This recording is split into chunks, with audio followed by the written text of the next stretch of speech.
¿cuál es la característica del holding? ¿Qué es un holding? ¿Qué es un holding? Un holding es un solo propietario. ¿Ya? Entonces, ¿sabes cuál es lo ideológico? ¿Sabes cómo se materializa la ideología? Todas estas empresas tienen el mismo dueño. Y ese dueño es el Estado peruano.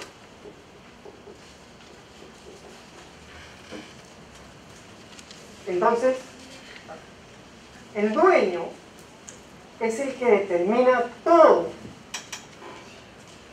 Y ahí vamos a regresar a nuestro concepto de holding activo, holding fuerte.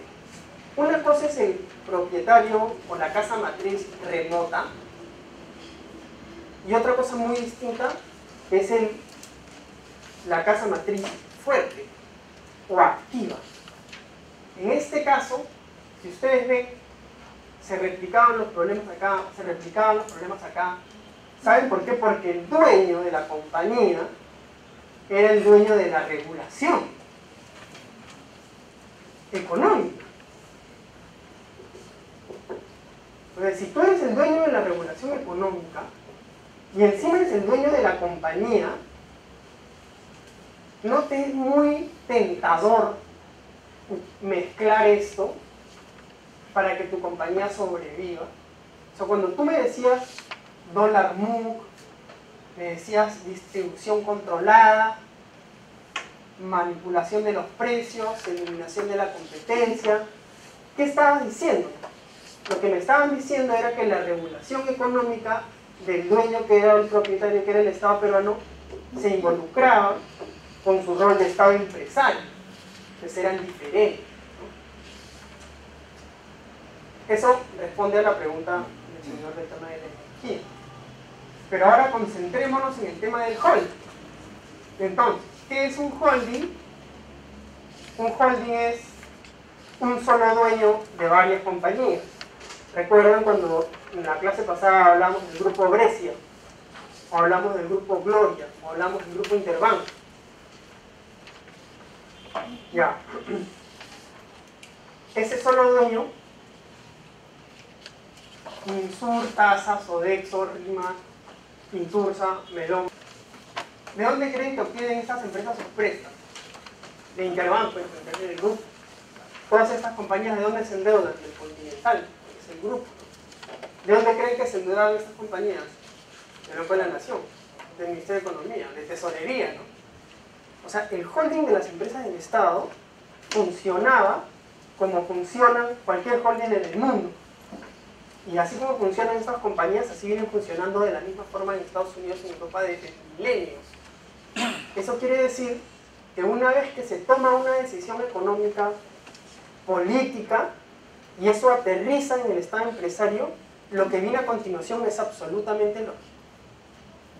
Eso quiere decir que los errores que se cometieron y la forma en la que fracasó el holding de las empresas del Estado inicialmente, dependía de qué, doctores? De la decisión económica, ¿cierto?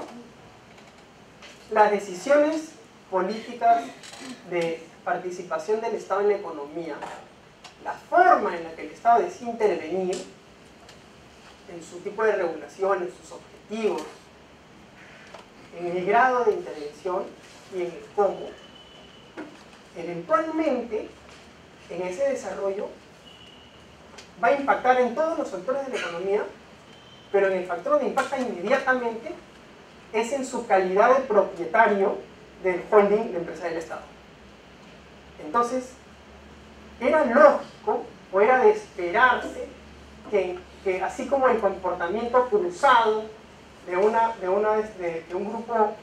grupo privado sucediera con el Estado peruano, que también tenía un holding. Pero como el comportamiento del dueño, la decisión política del comportamiento del dueño era intervenir en la economía, ser un actor activo, eso hizo que sus compañías se comportaran como se comportaron. Esa es la reflexión. ¿Y saben por qué les hago esta reflexión? Porque en un ratito vamos a ver cómo es que el Estado sale de la situación en la que estaba y se vuelve un Estado regulador, un Estado subsidiario, y ahí es donde vamos a entrar a desarrollar el holding de ahorita. Ya. Dentro de su política pública era, vamos a usar las empresas del Estado para conseguir los objetivos públicos. Vamos a usar ENSI para la nutrición, vamos a usar esto para esto. O sea, dentro de sus fichas, dentro de sus elementos que utilizar y conjugar, las empresas públicas eran protagónicas. Esas eran los alfiles del tablero. Así se hacía la política. O sea, la empresa del Estado era la política pública.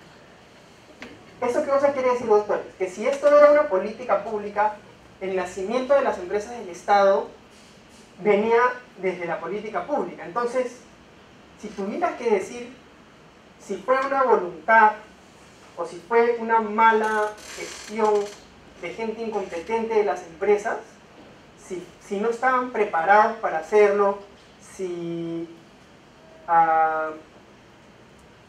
fueron reacciones políticas contra empresas privadas o alguna otra razón, la razón del fracaso, yo diría que fue un 30%. El 70% era que el modelo era malo. O sea, el 70% del fracaso era el modelo. Todo esto respondía a un modelo. El nacimiento de estas respondía a la voluntad del dueño. La forma en la que lo hizo respondía a que el dueño dejó que se mezclara la regulación con su calidad de propietario. En consecuencia, la política pública de creación de empresas del Estado y su fracaso no necesariamente tenía que ver con que el Estado sea un mal empresario, o que la gente que se hubiera reclutado sea mala, o que el gerente sea malo, no, era el modelo. O sea, el modelo estaba mal. En consecuencia, las razones por las que las empresas que estaban acá, que algunos que llegaron tarde no las vieron, pero que eran ENSI, ECASA, CPT y varias, fracasara, no necesariamente tenía que ver solamente con las personas, sino tenía que ver con la política pública. Eso es nuestra primera conclusión de la clase. Ese era el modelo de antes. ¿Qué es lo que ocasionó ese modelo? ¿Recuerdan cuando yo les decía que se mezclaba la regulación con la calidad de empresario? ¿Recuerdan? Lo que generaba que se sentaran en el mismo escritorio el presidente, director y el ministro era que tuvieran una alianza de regulador y regulado. Eso se llama la captura del regulador. Pues. Eso se llama la captura del regulador. O sea, el modelo, nuevamente regresamos al modelo, el modelo en el que cada compañía es manejada por el que dirige el sector, lo que ocasiona es que la compañía tenga una llegada directa a la persona que le puede prohibir, negar la licencia, impedir hacer contaminación. Si tú fueras el planeador, ¿ya? Tú estás sentado en la mesa del Congreso, viene Chicago Boys, te da la receta, ¡pum! ¿Cómo crearías el nuevo modelo? ¿Cómo es el nuevo modelo? Ya sabes el fracaso, ya sabes todo. Tienes carta libre. ¿Cómo reorganizarías el holding de las empresas del Estado? Este es el escenario. Tiene 72 empresas. Okay. De las cuales el 70% está quebrado.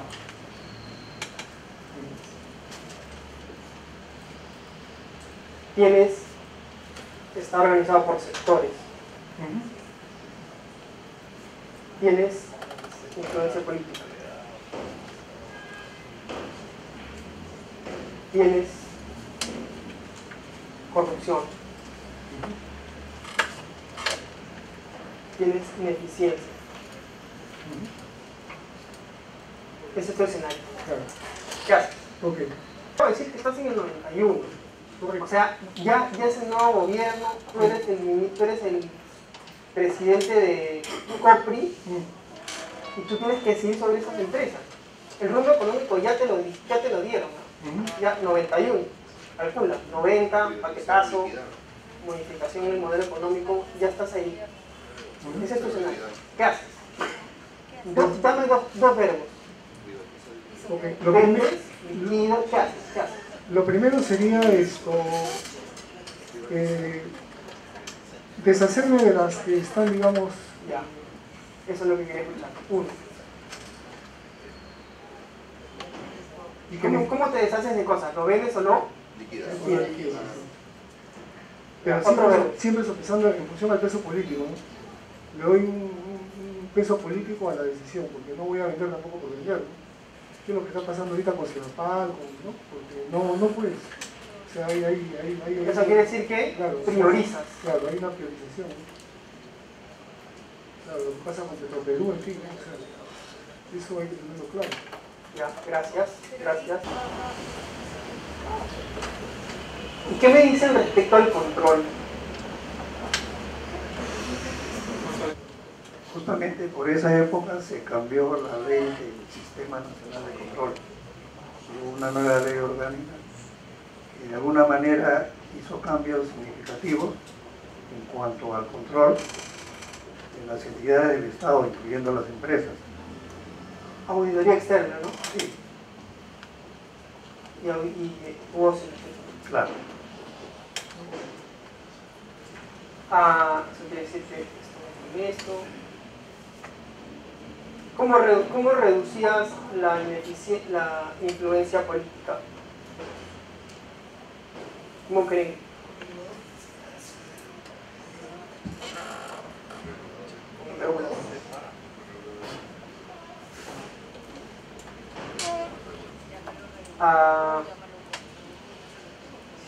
El directorio. Más transparencia.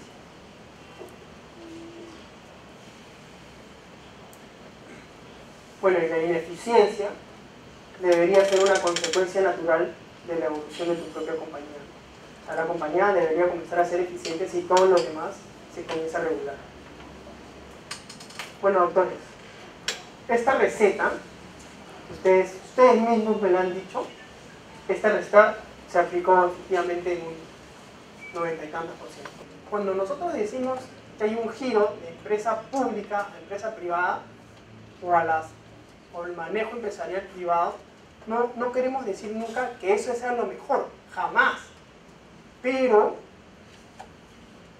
el cambio de modelo no es que te ponga entre dos caminos, pero sí entre dos grandes orientaciones. O nos centramos en todas las... o rechazamos todas las cosas malas de las que hemos hablado que te trae el primer modelo, o aceptamos las cosas malas del primero, aceptamos las cosas malas del otro modelo, que es el que tenemos ahora, pero uno de los dos tiene que ocurrir, ¿no es cierto? Entonces, lo que pasó, doctores, fue que el modelo o la teoría no necesariamente se reflejó en la realidad, y en un determinado momento todo el planeamiento que se ha hecho para hacerse de las empresas y utilizar el artículo 60 se bloquea cuando se detiene el proceso de privatización. Después de que Gasset y Jesús no se privatizaron, ya era muy difícil reempezar. O sea, ya era casi imposible reempezar el proceso porque no tenía legitimidad. En consecuencia, doctores, lo que ocurre aquí es que te quedas con un grupo de empresas y ese grupo de empresas tienes que manejarlo de una determinada manera. ¿Y cómo lo manejas? A través de un juicio. Y toda esa discusión nos lleva a nuestra clase de ahora, que como ya entendieron las ideas que están detrás de lo que les voy a contar, va a ser mucho más fácil avanzar.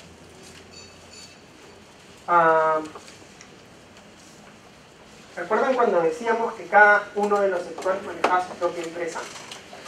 Esa es otra de las cosas que tenía que cambiar. Por ahí me dijeron, hay que cambiar el modelo por el que el propietario es diferente al gestor. La idea, o sea, la consecuencia de esa decisión fue la fundación de FONAFE. Entonces funda FONAFE como cabeza de holding, y una de las disposiciones de la ley de creación de FONAFE es que todos aquellos que tengan propiedades de acciones, que sean propietarios de acciones de empresas del Estado, tenían que transferirlas a FONAFE.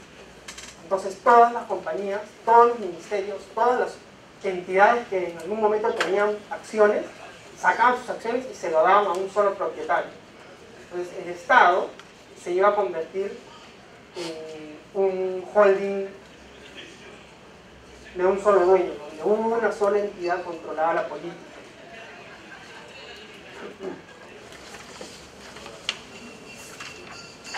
Este es un vértice entre X e Y, como lo que hemos estado viendo bastante rato.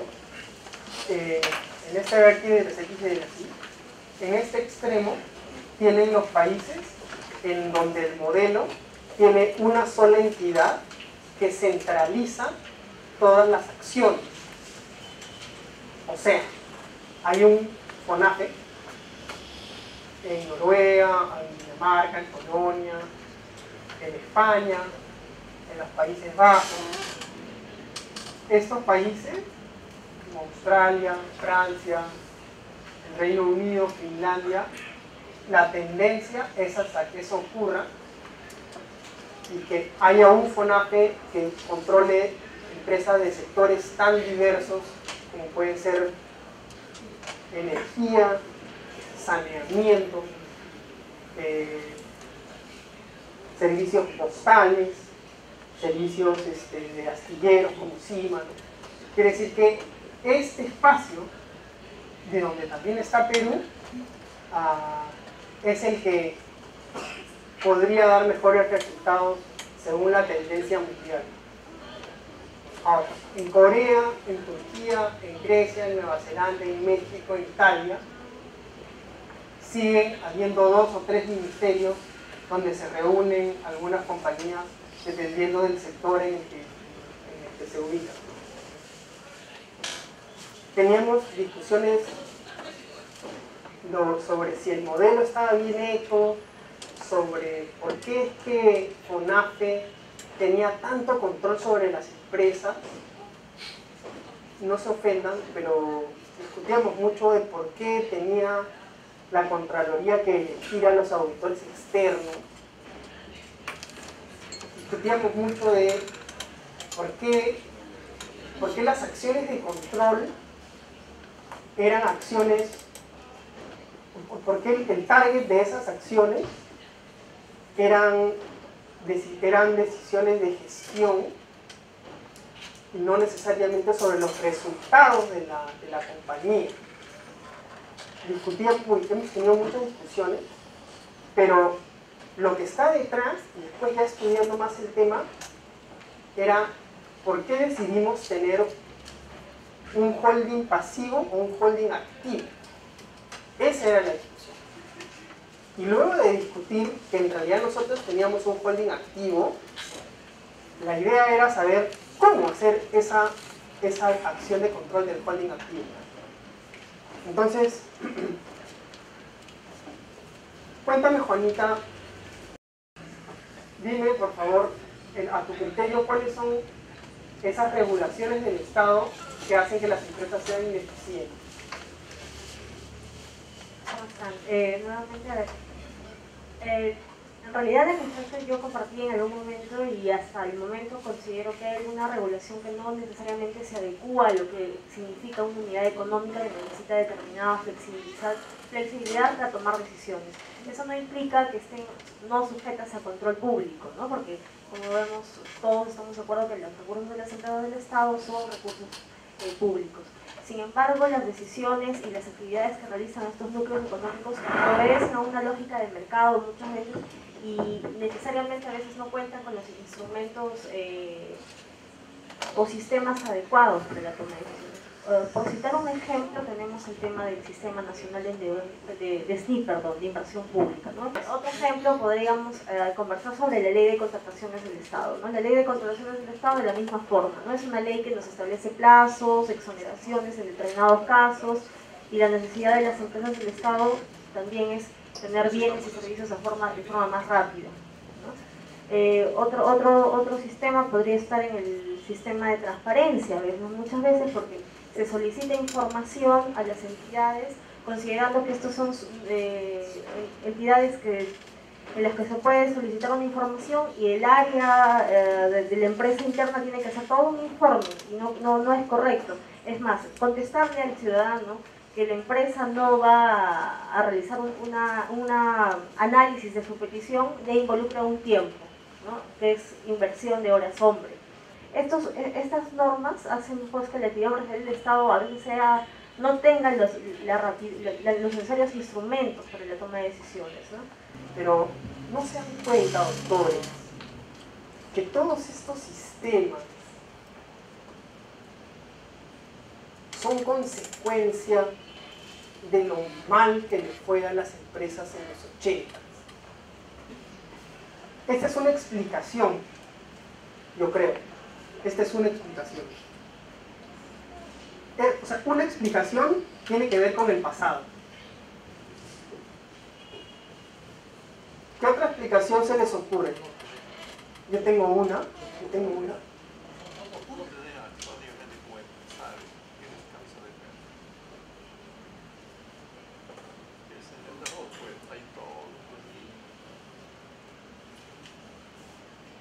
Faltan dos, según yo. ¿Saben cuál? Que tú tenías tu giro en el artículo 60, donde históricamente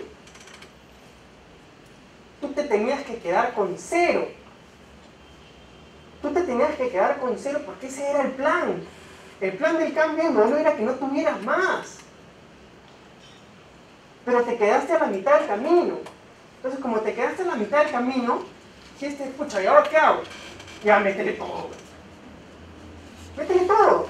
Oye, pero ¿te das cuenta que esta OCIPTEL, el Ministerio de Energía, CERNAM, OEFA, no es el mismo negocio que Perupetro?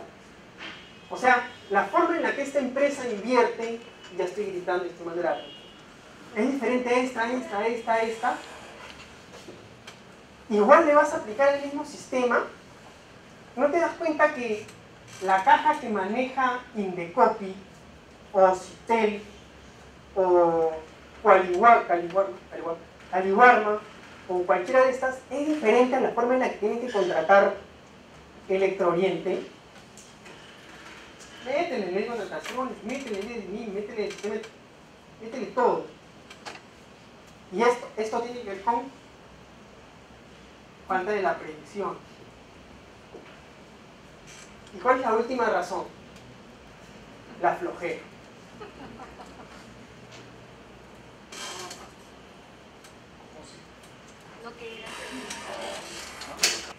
Entonces, lo que yo creo, teoría absolutamente personal, es que estábamos en una situación con un modelo, con un sistema que fracasó todo lo que quieran, pero era consecuente con lo que el modelo quería hacer. Quería llegar a ese otro modelo, que era donde la empresa no existiera, donde el Estado hiciera todo, de repente un par de empresas, sabe Dios, ¿no? Llegar a esas dos empresas y ya ves cómo las regulas. Ese era tu objetivo.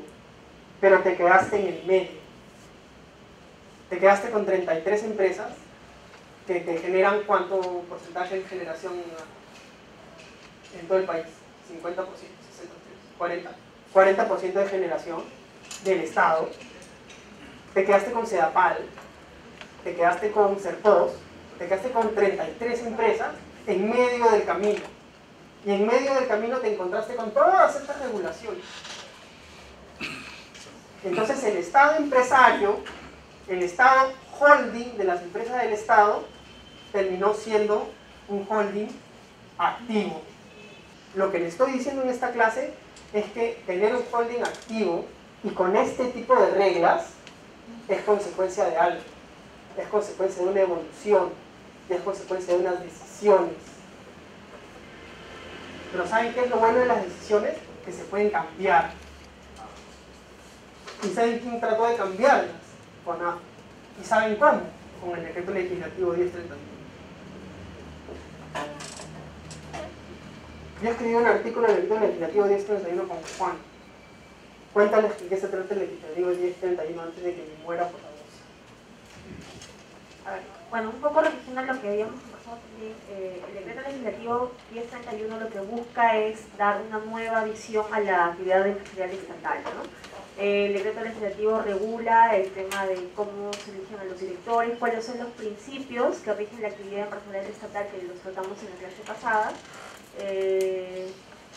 Que la actividad empresarial estatal ahora, una de las cosas muy principales del 1031 es que las empresas del Estado son pasibles de recibir encargos, pero estos encargos tienen que tener una regulación especial, es decir, tienen que tener una contabilidad separada para que no se mezclen o unan con los recursos con los que cuenta la empresa, tienen que ser dados por un decreto supremo, tienen que tener un término de plazo, porque entendemos que un núcleo empresarial no puede prestar sus propios recursos para actividades propias del Estado paternalista, de función netamente estatal, ¿no?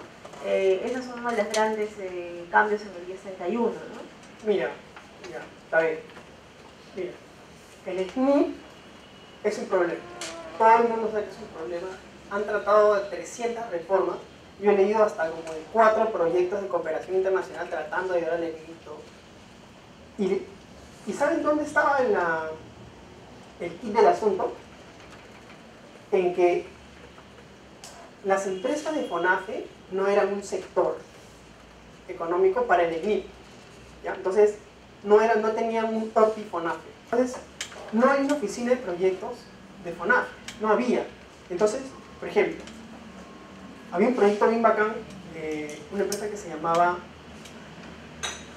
Sangaban, ¿cómo se llama? Electropuno. Sangaban es la aceleradora del Puno, ¿no? Ya, Sangaban. Sangaban tenía una generación hidráulica, pero tenía una central que funcionaba térmicamente, o sea, con combustible. Y lo que ellos habían detectado era que si ellos reparaban ese proyecto, como estaban, podían hacerlo a menor precio, la verdad que no sé cómo, porque tenía una turbina de doble entrada, no sé qué. Porque para esto cómo funciona el despacho de electricidad, ¿no? Toda la energía que ustedes tienen funciona por lo más barato, o sea, por las empresas que generan con agua. Funciona, y en las horas pico dejan de funcionar y entran las centrales térmicas, pero las que tienen menor costo. Entonces, Sangaban había identificado que con ese proyecto era barato producir así y él podía entrar primero en la fila cuando entraran en la hora punta, entonces podía ganar más plata. Se lo mandaron el proyecto a su sector, a Energimina, y Energimina tenía más o menos como 143 proyectos antes del suyo. Entonces, en Sangaban entró a la cola de todos los demás proyectos de inversión del sector. Y así, ¿no? Varios proyectos entraban a la cola de los sectores, porque no había un OPI FONAFE. Entonces ahora se creó una oficina de proyectos de FONAFE. Entonces todos los proyectos de FONAFE, todos entran ya no van por los sectores, sino van de frente a FONAFE. Es así, ¿no es cierto? Es así.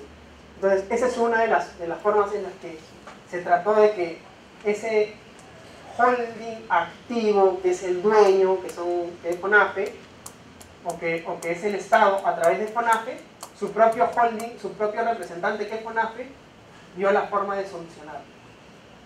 La ley de contratación, no hay salida. No hay salida. Yo personalmente hice un proyecto de norma. Mi jefe había hecho un proyecto de norma antes que yo llegara. Y así no sabe la cantidad de veces que hemos tratado de hacer. No hay forma. Y no hay forma porque todo eso responde justamente a disposiciones de carácter constitucional.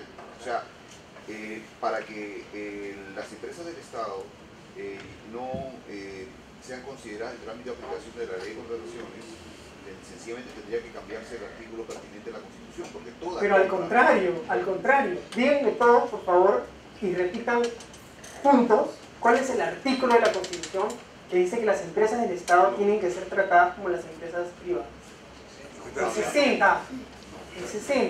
El 60 dice que tienen que ser tratadas igual, y el 60 tiene 2 lecturas, tiene que tener 2 lecturas.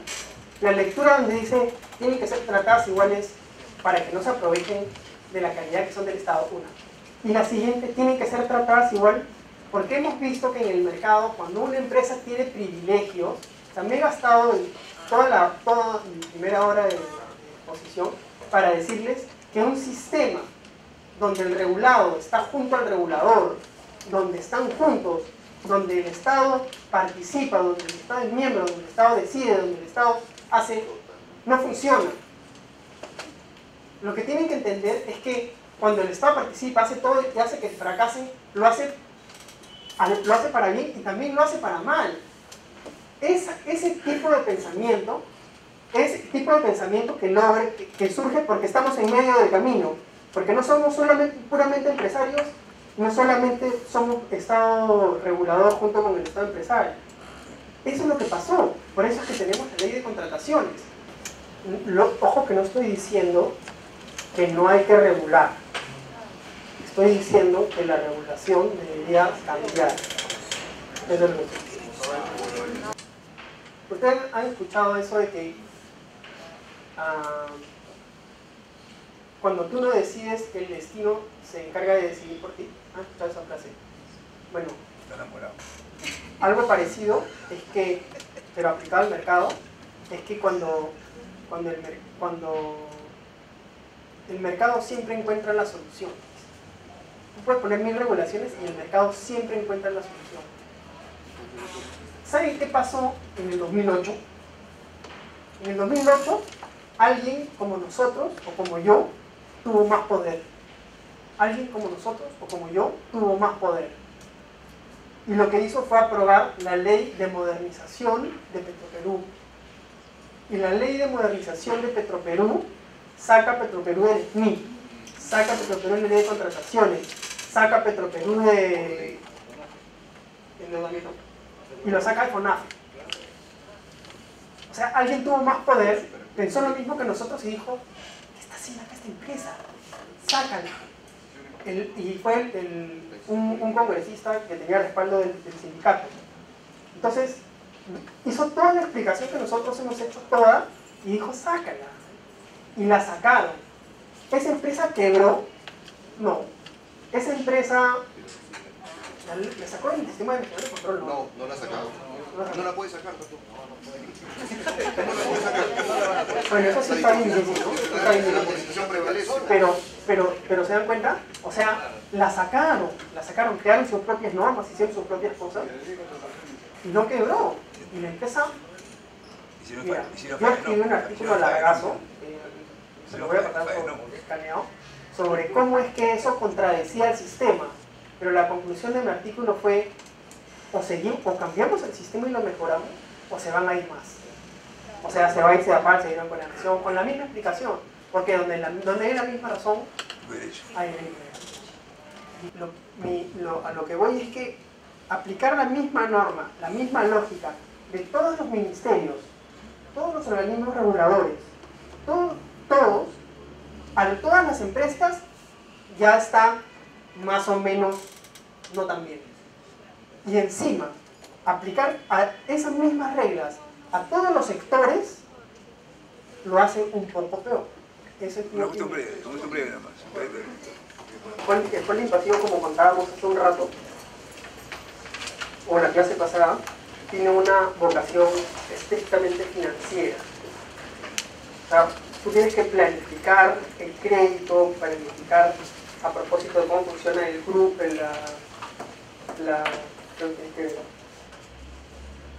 entonces es una vocación absolutamente financiera. El banco del grupo es el que financia sus propias compañías, el que genera ingresos financieros, o sea, los excesos de caja de las compañías las invierte de tal forma que la rentabilidad no solamente es del ejercicio económico, sino hay rentabilidad financiera. Colocas, cobras intereses, sacas plata, puedes hacerse swap, compras el activo, vendes la caja, ese tipo de cosas, ¿no? Eso en realidad en nuestro caso no ocurre, todo porque nuestro holding es evidentemente más activo, ¿no? La idea es que en el holding pasivo la distancia que existe entre el propietario y la compañía se acorta únicamente para elegir a sus funcionarios, se acorta únicamente en la Junta General de Accionistas, o cuando te llega tu balance, o te llega tu memoria anual, donde está tu balance, tu estado de ganancias y pérdidas, ahí te enteras, ves qué fue, y ya. Pero en el holding activo no, en el holding activo hay mucho más cosas que ver, y es lo que vamos a ver cuando funcione esto, que es sobre qué tanta injerencia tiene FONAFE en sus compañías o en las compañías cuyas acciones representa la titularidad, ¿no? Ahora, dentro del holding pasivo, mientras vamos haciendo tiempo a que se funcione, también hay niveles, ¿no? Hay niveles en donde simplemente decides la política de dividendos. Una compañía que están haciendo reúne su Junta General de Accionistas y le dice, mira, ¿sabes? El próximo año hay estiaje, no va a haber agua. En consecuencia, no voy a poder entregarte las utilidades, sino vamos a reinvertir un 30 o 40%. Tú decides, y dices, porque tengo que hacerle mantenimiento a tal cosa, y hay que hacer eso, hay que hacer eso. Entonces, accionista, ¿sabes que no te voy a dar toda la plata? Te voy a dar un poco. Esa es una de las decisiones que se toman a ese nivel con el accionista. Cuando el accionista es el activo, está muchísimo más presente. Sabe que va a haber estiaje el año que viene y no toman decisiones sobre las utilidades. Se toman decisiones sobre caja banco, se toman decisiones sobre inversiones. O sea, ya no es que digas, voy a esperar a final del año para decirle a mi accionista que no voy a reinvertir su plata, sino porque como está todo junto, te dice, mira, vamos a reinvertir acá, vamos a hacer allá, y te voy informando trimestralmente sobre mis inversiones. Un poco diferente la forma en la que se aplica, pero al final de cuentas es la misma plata del holding. Luego estábamos hablando sobre, vamos a regresar a nuestra ensayo sobre de contratación y transparencia, y en el tema de tesorería hay todo otro tema, ¿no? Porque en el holding pasivo puede ocurrir que cada compañía maneje sus propias cuentas, y de hecho la plata de cada una de las compañías está dedicada a ese negocio. En los grupos activos hay niveles en donde la caja se maneja independientemente, y hay otros en donde la caja la maneja un sistema centralizado.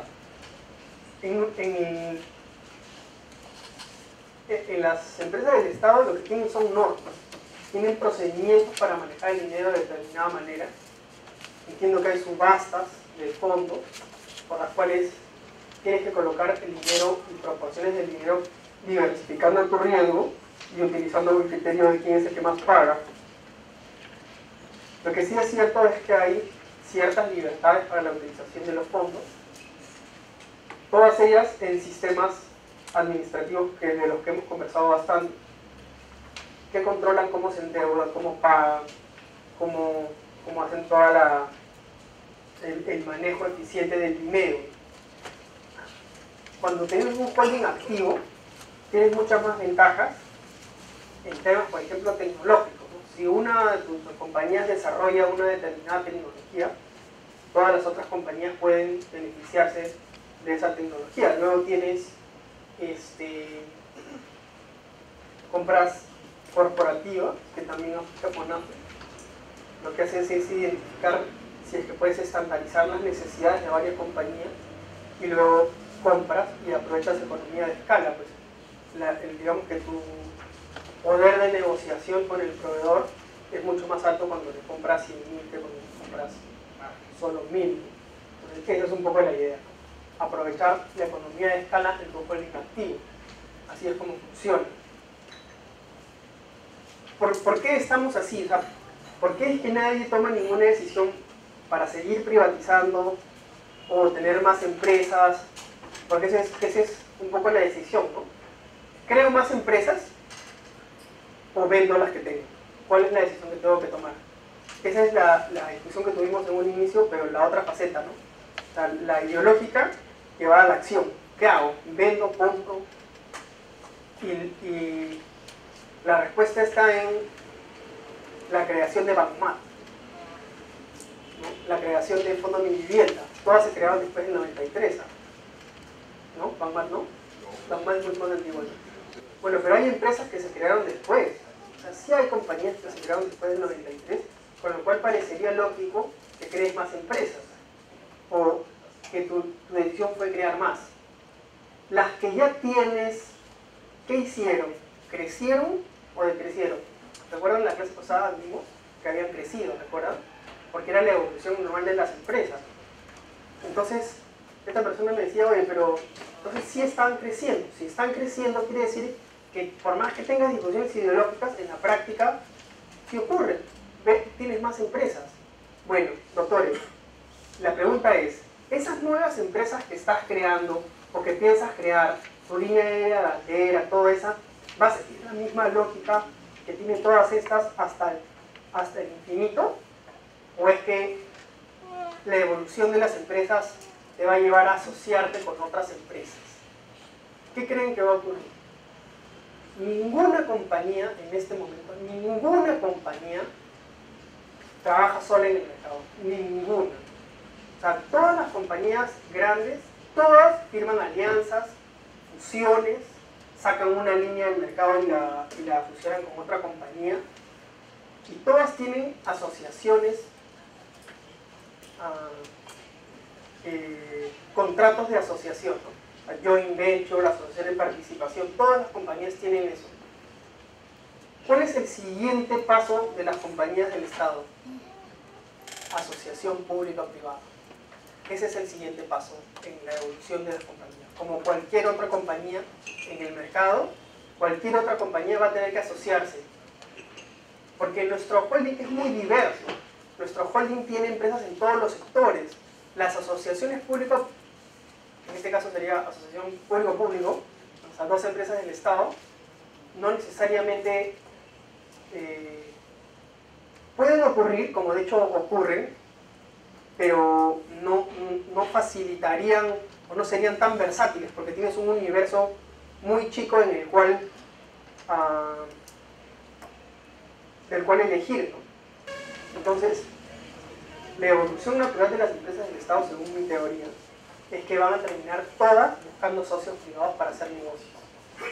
Eso pasó con Petroperú en el negocio del Lapsus, ¿se acuerdan? Que hace poco dijeron, ya, Petroperú ya no solamente va a refinar, importar, distribuir y vender, sino va en el downstream de ese negocio, sino va a ir a explorar. La gente saltó hasta el techo y dijo, ¿cómo van a explorar si es un negocio riesgoso, si son fondos públicos, no sé qué? Y al toque el presidente entró y dijo, es que vamos a ir en asociación público-privada, con Petrobras. Y el ánimo otra vez se desinfló. Se parecía a lo de Repsol, ¿se acuerdan? Cuando empezó la discusión se parecía a lo de Repsol. Y de pronto se apagó por la asociación público-privada. Lo que yo creo que va a ocurrir es que se van a asociar público-privado. Cuando empiecen las asociaciones público-privadas, ¿qué privado va a asociarse con una empresa que tenga esto? ¿Ustedes creen que alguna empresa privada va a querer asociarse así? Eso quiere decir que el mercado te va a empujar el negocio a que vaya saliendo de esto, Petroperú no podría asociarse jamás si tuviera todo esto encima. Entonces el privado no te va a sentar a un director ni siquiera con 10% si sabe que su inversión está toda metida en estos corsets. Entonces lo que te va a decir es, o te sales o no me asocio. Entonces, eventualmente, el propio mercado va a reaccionar a que las empresas se vayan deshaciendo de unidades y estas unidades vayan con el 10% a otras empresas. El decreto legislativo 1031, que era lo que les decía Juana, es que todas las empresas formalmente no pueden recibir encargos sociales. Formalmente. Lo reciben, pero no formalmente. Y la norma dice que pueden recibir encargos sociales siempre y cuando vengan con plata del Estado. Entonces, tú tienes tu empresa, te dicen, oye, dona agua, pesa acá, porque donar eso no es empresarial, ¿eh? Donar no es empresarial, suministra gratis de electricidad acá, eso no es empresarial, eso no es autosostenible. Me vas a dar la plata para dar, eso sí, allá, entonces dámela, saco de mi negocio y lo pongo en una cápsula y eso es un encargo social. Así funciona en teoría, así dice el 1031. Eso no necesariamente ocurre, pero nuevamente, la señal que le mandas al mercado es decirle, mira, yo soy una empresa, hago todo mi chamba solo, soy autosostenible y cuando me dan un encargo me dan la plata para hacerlo. Asóciate conmigo, esa es la idea.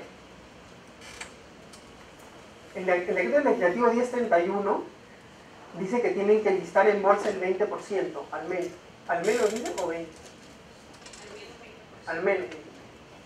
Al menos 20%. Tienen que listar, no cotizar. Listar significa ir metiéndolas para cumplir los requerimientos de transparencia de conocer. Ya no se llama conocer. Experiencia de mercado de valores. Y luego de eso ya se puede ver si se cotizan o no, pero es otra señal del mercado. O sea, el propio mercado va mandándote señales para decirte que esto de acá se está comenzando a poner, o sea que los negocios no necesariamente van a ir por estos lados. Entonces, lo que no ha ocurrido desde 1993, mi predicción es que poco a poco el holding de empresas del Estado va a tener que modernizarse para darle entrada a este tipo de cosas, a las nuevas inversiones al nuevo tipo de inversiones de un holding activo, que va a tener que tener más poder. Y entonces vamos a hablar un poco de FONAFE y cuáles son las normas que tiene FONAFE. Ya, entonces, el directorio de FONAFE, de acuerdo a las atribuciones que tiene asignadas, emite constantemente directivas. Las directivas son el marco regulatorio de las compañías del Estado. Vamos a hablar sobre cómo se configura el directorio. El directorio en todas las compañías es lo más importante. El directorio es el nexo que existe entre el accionista y la administración. Es el que supuestamente en el filtro debería resolver el problema de agencia. ¿Qué es un problema de agencia? ¿Alguien sabe qué es un problema de agencia? El problema de agencia es la voluntad del dueño y el ejecutor. Un problema de agencia es cuando no hay una equivalencia entre los objetivos que persigue el dueño y el gestor. El dueño es el accionista, está representado por FONAFE. El directorio es el que representa el capital social de esa compañía y el que está abajo es el gestor, el gerente general. El directorio debería, en cualquier circunstancia de una sociedad anónima, es el que resuelve el filtro entre el dueño y el gestor, ¿no es cierto? O sea, este es el accionista, este es el directorio y este es el gerente general. El accionista, que puede ser un accionista puramente rentista o puede ser un accionista gestor, lo que mete aquí es dinero. Es puramente dinero esperando retorno, ¿no es cierto? Este dinero, esta es la sociedad anónima. Este dinero lo que te provee es de acciones, ¿cierto? O participaciones. Estas acciones tienen un valor. Este valor representa el valor de la compañía. Este valor puede subir, puede bajar, dependiendo de cuánto vale la compañía. Cuando la compañía se crea, vale lo que vale tu aporte. O sea, si yo hago una compañía que cuesta 1000 soles, el día 1 lo que el accionista tiene son 1000 soles en acciones, ¿no es cierto? Ese es el valor nominal de la acción. Pero cuando empieza a funcionar la sociedad anónima,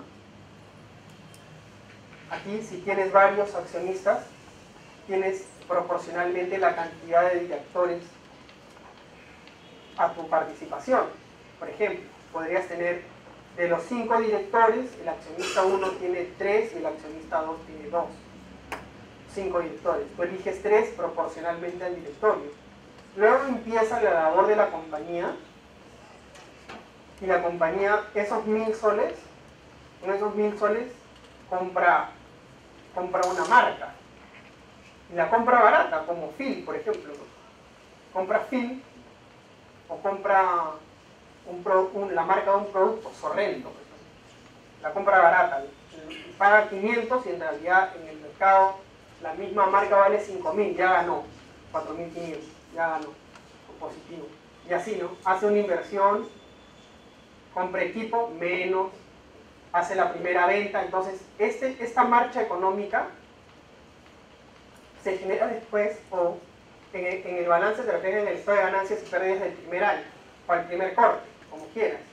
Llegas acá y esos 1000 que tú habías invertido, ya ese valor nominal sigue siendo 1000 acciones que valen un sol cada una, pero en el mercado, si lo vendieras, esta compañía ya valdría 5 millones, porque sí es una excelente gestión. O vale 200 soles, porque el primer año fuiste a pérdida. Así es más o menos como funciona. Este gerente general es elegido por el directorio. En la Constitución a veces desde el accionista se elige al gerente general también, dependiendo. Y a veces puedes saltearte el directorio, eso es una sociedad anónima cerrada. Pero de lo que se trata es que existe 3 entelequias diferentes: el accionista, el directorio y la gerencia general. Por eso es que el directorio es tan importante, porque es la representación del accionista en la gestión. A veces los propios accionistas también son directores, ¿no? Entonces es mucho más cercano el control. Entonces, si este es el esquema, ¿cómo trasladamos esto de una sociedad anónima normal? ¿Cómo trasladamos esto a FONAFE?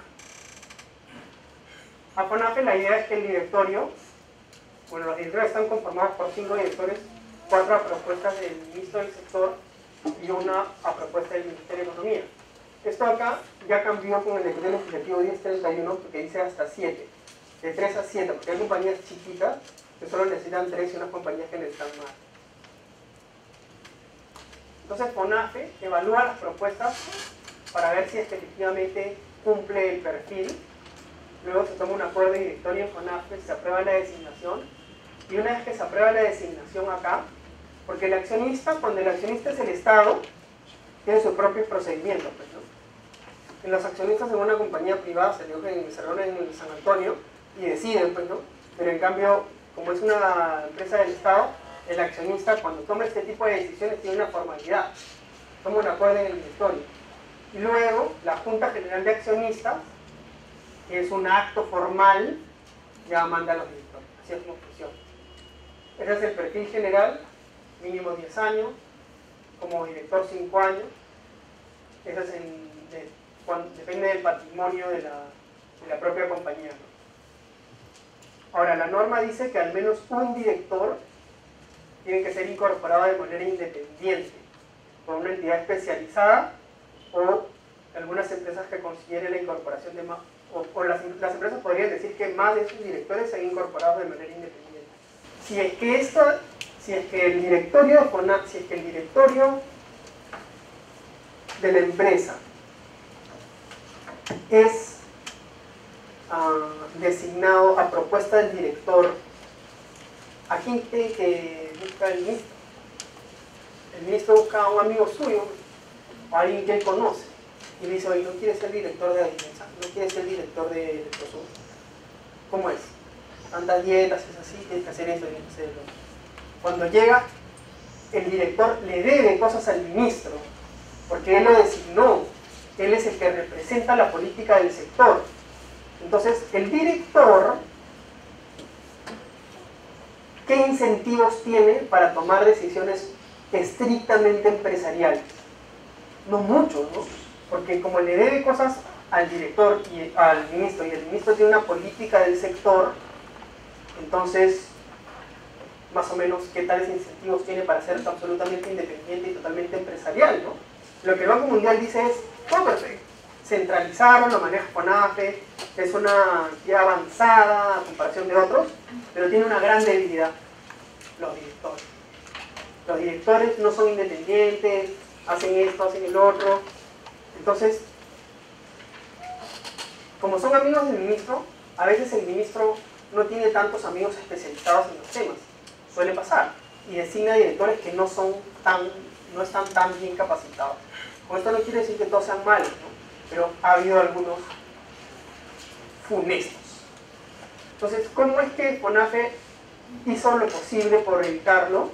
Con esta norma que metió en el decreto legislativo 1031, que dice que por lo menos uno de los directores tiene que ser elegido por headhunter o por una entidad especializada, que podría ser Servir. ¿Cuándo salió el decreto legislativo 1031? ¿Cuándo? 2010. ¿Cuántos han sido elegidos por headhunter o Servir? Ninguno. Ninguno. ¿Por qué? Porque acá está el poder, pues, doctores. O sea, acá está el poder. El directorio es el que tiene el poder. ¿Por qué? Porque el directorio manda por el gerente general. Y este directorio viene del accionista. ¿Y el accionista quién es? CONAFE. ¿Y cuáles son quién es el directorio de CONAFE? Los ministros. Y esos ministros son los que eligen al directorio. Entonces, acá hay un tránsito que no es completamente no político. Entonces, si la receta que escribimos todos en esta clase decía: tratemos de separar lo político de lo técnico, tratemos de separar lo puramente empresarial de lo político, eso es lo que dijimos, ¿no? Doctor, eso es lo que dijimos, esa era la receta. Esto no está contribuyendo a la receta. ¿Cómo se tiene que lograr? Poco a poco. Restarle poder de elección a los ministros para elegir al directorio es algo muy complicado. Mario, si me permites, sí. En realidad nosotros mencionamos que en efecto sí se debe contar con directores independientes, pero la pregunta es nuevamente, ¿estamos preparados para darles una contraprestación adecuada a un director con características técnicamente especializadas, altas? No. Lamentablemente, las empresas privadas, ¿no?, que tienen a directores pues, bastante calificados, tienen ratios de dietas mucho más elevados que una empresa pública. Esa sería una de las causas también que impide una adecuada gestión, ¿no? Entonces yo les comento que existe un mecanismo para la búsqueda de gerentes dentro de la Central del Estado, que es el headhunter, que seguramente ya lo va a tocar Mario más adelante, pero esto lo que hace es buscar de acuerdo a un perfil a candidatos, y los resultados de esta búsqueda muchas veces son pues casi inciertos o no existen candidatos. ¿Por qué? Porque en efecto las remuneraciones para gerentes o las dietas para los directores no son atractivas para profesionales sobre participar como directores o gerentes en una empresa. Entonces, lo que se está buscando también es una reforma integral. Porque, ¿qué sucede si es que nosotros tenemos un mecanismo de búsqueda independiente, una búsqueda de directores independientes que nos aseguran con conocimientos técnicos, imparcialidad, pero lamentablemente la retribución que ofrecemos no es, el mercado pues nos supera largamente, las personas no quieren participar por una remuneración, y es más, hay que tener en cuenta no solamente el tema remunerativo, sino el riesgo de participar para el Estado, porque sabemos que estamos sujetos a más controles, hay mayor, entonces muchos técnicos no les es atractivo ni rentable participar en una empresa del Estado como director. Entonces eso está pasando ya por una reforma integral.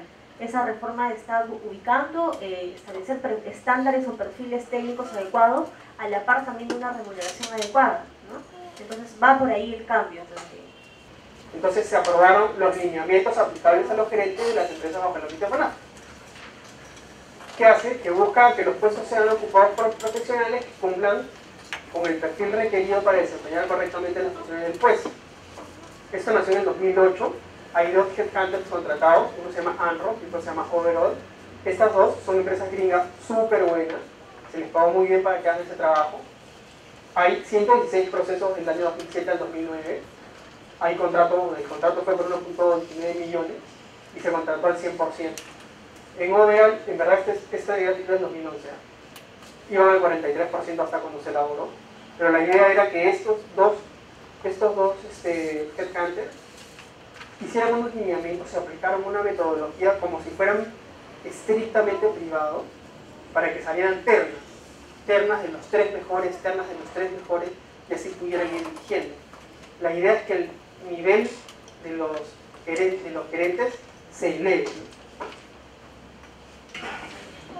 Estas son las directivas de FONAFE sobre la gestión, el Código Marco de Control Interno, la Directiva de Gestión y Proceso Presupuestario, Directiva de Endeudamiento, Programación, Formulación, Aprobación del Plan, Directiva de Presupuesto, Directiva para la Formulación, Suscripción y Seguimiento de Evaluación de los Convenios de Gestión, Políticas en materia de accionistas minoritarios, dividendos, Plan Corporativo de Auditoría, Criterios mínimos para la contratación de sociedades de auditoría.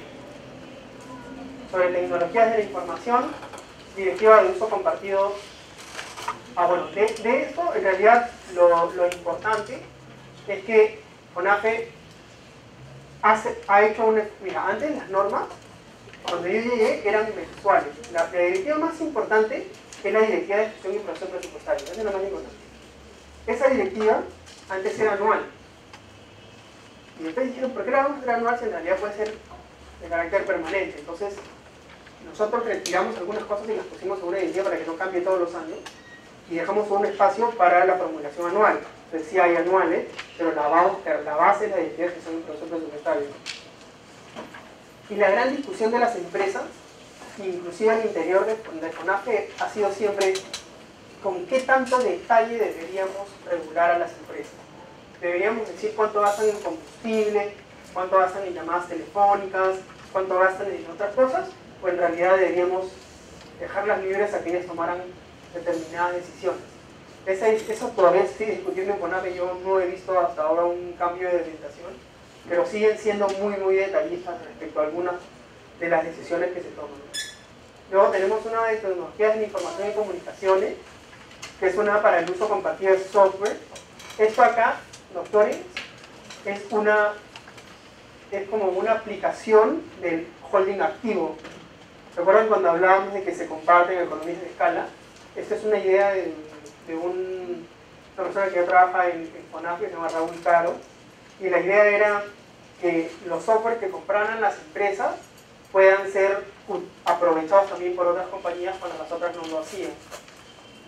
Sobre políticas y prácticas contables, otra vez, la idea es que como tú tienes un holding activo y tienes que centralizar la información en un gran presupuesto, los códigos, la forma en la que tú reflejas tus resultados o tu ejercicio sean equiparables entre una contabilidad y la otra, para que en el momento en que los consolides se parezcan unos conceptos a otros. Sobre ética, el Código Marco de Ética de Trabajadores, la Directiva de Neutralidad y Transparencia del Personal, la Directiva de Transparencia en la Gestión, lineamientos que promueven la cultura, la puntualidad y el respeto. Nosotros hicimos una plataforma de defensa judicial corporativa, se llamaba, cuando estaban con FONAFE. Y de lo que se trataba era de que, como las empresas siempre las demandaban por lo mismo, que eran temas laborales, por el tema de ceses colectivos, despidos arbitrarios, y algunas empresas de electricidad también las demandaban por lo mismo. La idea era que pudieran compartir el conocimiento que habían conseguido durante todos los años y lo puedan aprovechar otras compañías. Sí. Algo parecido a lo de software, pero aplicado legal. ¿No sabes? Ya. Plan sobre asignación del personal, directiva para la aprobación de CAP. Este es un drama también. Este es un drama. Porque la compañía siempre va a tender a contratar más personas, porque es su crecimiento natural. El tema es que FONAFE limita con la aprobación del cuadro de asignación de puestos cuántas personas puedes contratar en la compañía. Ahí el tema es, esa es una injerencia demasiado grande de tu accionista dentro de la compañía. Cuando funcionas como holding activo, ¿podrías llegar hasta ese extremo? ¿Deberías llegar hasta ese extremo?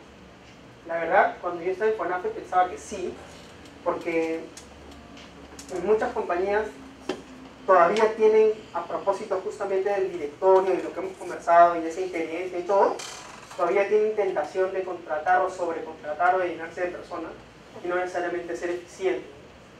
Ahora, todo el esquema se rompe, evidentemente, cuando viene cuarta lista de ceses colectivos, donde el que decide es el accionista, que es el propio Estado, que te decide meter más gente donde no quiere, y gente que ni siquiera ha seleccionado. Entonces, se rompe la lógica con esa política pública de ceses colectivos, sí. Puedes contratar, está bien que no contrates más gente, sí. Ahora, las empresas dicen lo siguiente, ¿no? Puedes contratar por reemplazo, sí, entonces sacan gente. Puedes contratar por ascenso, sí, entonces en lugar de ir afuera a buscar a un supergerente o a un supervisor, sube gente, dejas el espacio y dejas libre. Entonces las propias empresas encuentran la forma de ir contratando más personas, ¿no? La otra forma es con más practicantes, la otra forma es con locadores, o sea, van sacándole la vuelta, ¿no? Van viendo otras cosas. Eso era mi época, no sé si ahora harán lo mismo. Si hay dos excepciones, corrígeme Juana, es nueva actividad y mayor incremento de productividad. O sea, si el Banco de la Nación tiene que abrir otra agencia, evidentemente tiene que contratar más gente, eso sí vale. Pero si tienes lo mismo y con lo mismo en tu plan operativo, en tu plan estratégico vas a conseguir los objetivos, bueno, pues dices, aguanta, no contrataré más gente, yo mismo lo hago.